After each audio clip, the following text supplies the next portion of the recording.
Faut nous le dire maintenant hein, si les équipes africaines elles dérangent sur ce tournoi. Non, parce qu'entre cette action et celle où Pickford fait faute et l'arbitre ne dit strictement rien, ne visionne même pas la VAR, ça commence à faire beaucoup sur ce match face au Ghana. Les Black Stars ont réussi à tenir en échec la Three Lions.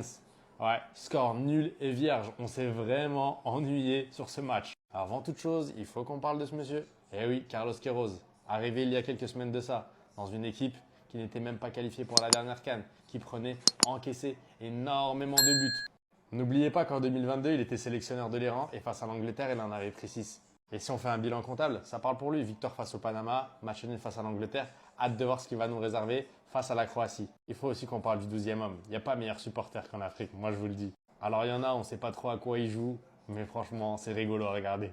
Enfin, pas pour tout le monde, hein, parce que David Beckham, pendant 90 minutes, je peux vous dire qu'il a serré les fesses.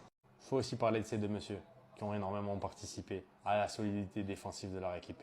Et moi, je vous le dis, le Ghana n'a pas fini de nous impressionner parce qu'ils ont tenu le score. Et avant, une équipe comme ça, elle aurait craqué au bout de 90 minutes, je vous le dis. Les joueurs africains ne réclament pas assez l'utilisation de la VAR. Là, ce soir, le Ghana, il y avait potentiellement un penalty et un carton rouge pour Pickford.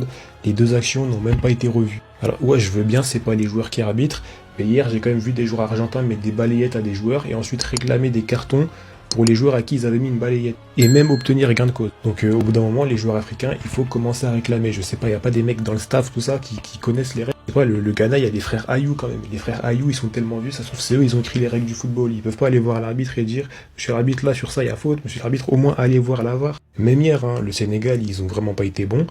Mais il y a 2-3 situations où il y a quand même un truc bizarre. Il y a ce coup de coude et à un autre moment, il y a une main. La main n'a pas été revue par la VAR. Alors que pour moi, clairement, il y avait main. Au bout d'un moment, quand même, les joueurs africains commençaient à réclamer la VAR. Là, je vous dis, hein, carrément, le Congo, il joue à 4h du matin. Si à 4h du matin, il se passe des trucs comme ça, mais je veux que Yohan Wissa mette un gros coup de tête à l'arbitre. Ça peut pas passer inaperçu. Non, parce que vraiment, les supporters, ils doivent serrer. Le match, il sera à 4h du matin, il va se terminer à 6h du matin. Faites pas chauffer mon crâne. Faites pas chauffer mon crâne, je vais faire un AVC, je vais faire des trucs de malade. Faites pas chauffer mon crâne, s'il vous plaît, les arbitres. Et les Anglais, vous avez eu de la chance quand même. Vous avez eu de la chance. Il y a 2 faits de jeu qui auraient pu changer le cours du match. 2 faits de jeu qui auraient pu offrir la victoire au Ghana, qui ne déméritent pas le nul. Le Ghana a fait une belle prestation. Le Ghana a joué avec ses armes. Le Ghana est inférieur à l'Angleterre et a réussi à tenir le match nul. Mais le Ghana aurait pu surtout gratter pour une victoire. L'arbitre là, c'est pas ok. Hein. Là, il y avait rouge sur Pickford. La sortie, elle est totalement ratée. Il prend le joueur, il prend pas carton. Pareil, comme ça, sortie totalement ratée. 2 pieds décollés. Genou du joueur ghanéen, pas penalty. Donc le Ghana aurait pu avoir un penalty offert, aurait pu bénéficier aussi de jouer en supériorité numérique, puisque Pickford aurait dû prendre rouge dès le début du match. Mais non, l'arbitre en a décidé autrement. Mais le Ghana est resté focus et le Ghana est resté sérieux. Franchement, félicitations pour ce match. Honnêtement, la plupart des équipes africaines sont plus que sérieuses. Hein. On voit ça avec la Côte d'Ivoire, qui a été vraiment bonne contre l'Allemagne et qui aurait pu gagner à croquer la feuille de match. Le Ghana, pareil, avec 4 points égalité avec l'Angleterre. Il y a le Maroc aussi, il y a l'Algérie qui a gagné. Le Sénégal qui a choc face à la Norvège, mais qui avait fait un beau match contre l'équipe de France. Non, vraiment, félicitations au Ghana pour ce match.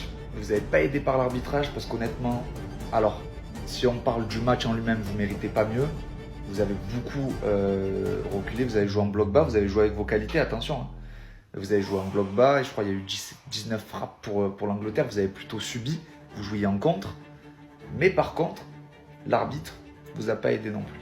La famille, nous sommes d'accord que c'est honteux que l'arbitre ne siffle pas un penalty sur cette action. Et carton rouge pour le défenseur anglais. Parce que tout simplement les gars, pour moi il y avait penalty matin, midi, soir. Sinon comment on peut m'expliquer les gars que sur cette intervention dans la surface, que l'arbitre il n'a pas sifflé penalty?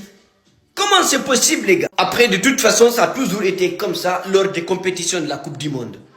Les équipes africaines se font voler en 4 cas. Parce que tout simplement, aujourd'hui, le Ghana aurait pu arracher en fait les 6 points. Et pour tout vous dire, les gars, moi je félicite l'équipe ghanéenne.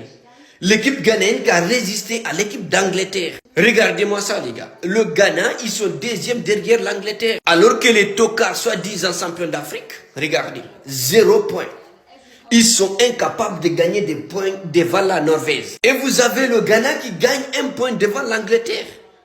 Est-ce que vous vous rendez compte de la dinguerie? C'est pour cela que je vous dis les gars que le Sénégal ne mérite pas d'être champion d'Afrique. C'est une honte que le Sénégal soit champion d'Afrique. Le Sénégal aurait dû laisser sa place en fait au Nigeria.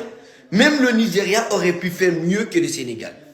Non, félicitations au Ghana pour cette qualification. Devant même la Croatie, de Luka Modric. Félicitations au Ghana, les gars. Adou, va te faire enculer, sale chien. Arrête de t'appeler prince, déjà toi t'es un sorcier. Ton entrée c'est une entrée d'un marabout de je sais pas où. L'entrée de fétiche que tu nous as proposé là. Hein? Et puis même l'Afrique. En fait, qu'est-ce qui se passe avec l'Afrique? Y'a quoi avec la finition? Y'a quoi, ouais? Y'a quoi? Adingra, Sar, maintenant cet enculé, il est trop cailleux déjà lui. Pourquoi il rentre? Pourquoi cet enculé il rentre déjà? Frère, c'est pas possible, la tête d'homme c'est pas possible. Ce match on aurait pu le gagner. 2 fois il nous vend, ce chien le tire, il contrôle. Ça l'encule. Et puis tes mains son contrôle il va où? Tes mains il va où son contrôle? Infiltré va.